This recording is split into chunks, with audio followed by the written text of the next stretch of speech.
خب خوب هستی؟ چه حالی؟ بله خوبه. ها؟ عالیه.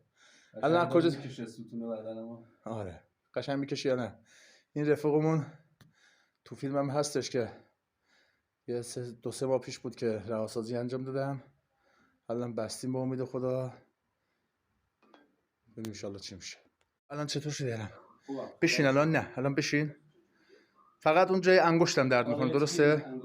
تو کشش بودی چجور بود؟ خوب بود. عالی. عالی بود. کشید ستون فقراتم. شکر خدا. درست شد. حالا این رفیقمون که آورده بودیم بنده خدا رو، آره ایشون هم گرفتیم بستیم به تخت. آره کشش الان چطوریه؟ من تو کششم داره. باش بهتر. خب خوب هستی؟ چه حالی؟ بله خوبه. ها؟ عالیه. الان کجا میکشه ستون بدنمو. آره قشنگ میکشی یا نه؟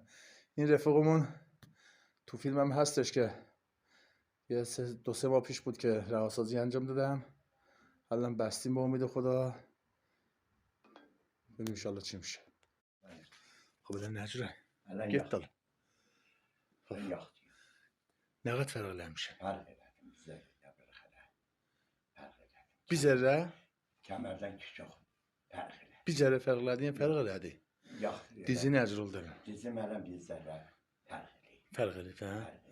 Xop bıyıqlamış yeriyə bilirdi. Yox. Emaların da buradaydı baxırdım da. Sübh saat 7-də yuxudan oyatmışam biləm də. Hə? Zaman. Yox, muzahım yox. Oturdururum.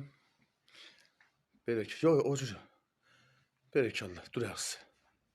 Maşallah. Get dala bizə ay sağ ol. Nə qədər fərq elədi? Fark.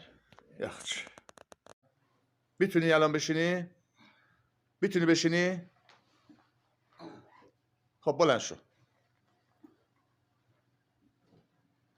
آها. الان